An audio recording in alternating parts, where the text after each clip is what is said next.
माणूस हा कर्मयोनीतला जीव आहे, पण कर्माविषयी अज्ञान हे आजच्या माणसामध्ये इतकं प्रचंड आहे. त्यामुळे हा प्रकार या ठिकाणी करत आहोत की कर्माचं वर्गीकरण समजून घेऊया. आपल्याला फक्त कर्म चांगली वाईट, सुकृत आणि दुष्कृत असे दोनच प्रकारचे जाणवतात, पण हे अपर्याप्त आहे. तर कर्माचे अनेक प्रकार आहेत. अध्यात्मदृष्ट्या स्थूल शरीराचे कर्म, सूक्ष्म शरीराचे कर्म, कारण शरीराची कर्म अशी 3 वर्गाची आहेत.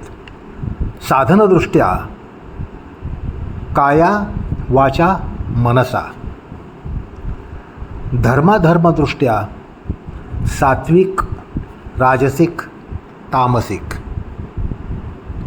हेतुदृष्ट्या नित्य नैमित्तिक काम्य निषिद्ध अशी 4 प्रकारची आहेत.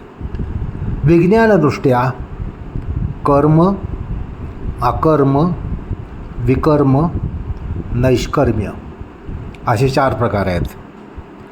मोक्षशास्त्रदृष्ट्या प्रारब्ध संचित क्रियमाण, यातलं प्रारब्ध कर्म जे आहे त्याचे पुन्हा 3 उपप्रकार आहेत. आरब्ध, अनारब्ध आणि परेच्छा प्रारब्ध. त्यानंतर वैदिक वर्गीकरण जर लक्षात घेतलं तर श्रौत कर्म, स्मार्त कर्म, निषिद्ध कर्म असे प्रकार आहेत. पतंजलींनी 4 प्रकारची आपली कर्म सांगितली आहेत. शुक्ल कर्म, कृष्ण कर्म, शुक्ल कृष्ण असं मिश्रित कर्म आणि अशुक्ला कृष्ण असं तद्विरहित असं योग्याचं, कर्मयोग्याचं कर्म. त्याचप्रमाणे काही कर्म जी आहेत ती सोपक्रम असतात, काही कर्म निरुपक्रम असतात. म्हणजे कर्म करता करताच फळाला सुरुवात होते, विपाकाला सुरुवात होते. जसं तुम्ही परीक्षेला बसून पेपर लिहिता लिहिता तुम्ही यशस्वी व्हाल का अयशस्वी व्हाल हे ठरत असतं, पास होणार का नापास होणार हे ठरत असतं. तर कर्म करता करताच त्याच्या फळाचा उद्भव व्हायला लागतो. अशी सोपक्रम उपक्रम कर्म असतात, तर काही निरुपक्रम कर्म असतात.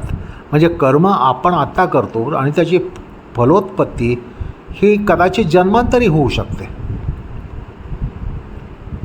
तर सोपक्रम निरुपक्रम अशी 2 प्रकारची कर्म पतंजलीने सांगितलेली आहेत.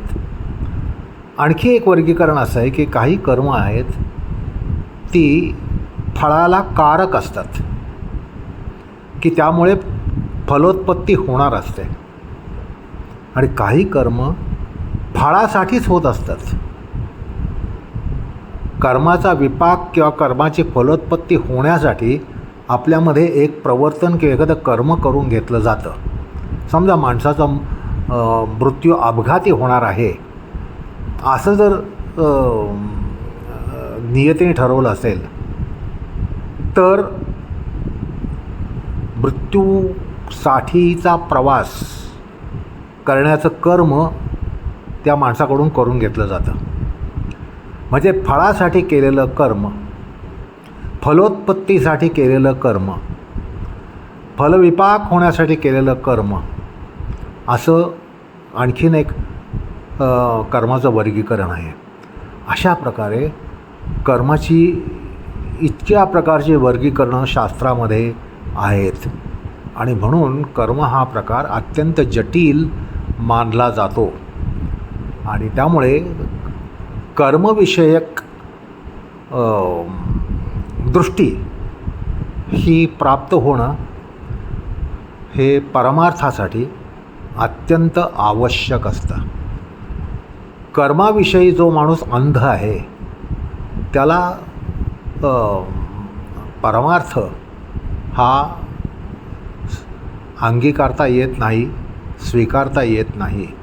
त्यामुळे कर्मविषयक माणसामध्ये दृष्टी निर्माण करणं आणि त्याला दृष्टी देणं हे फार महत्त्वाचं असतं. अशा प्रकारे कर्माचं एक वर्गीकरण या ठिकाणी थोडक्यात मांडलेलं आहे. नमस्कार.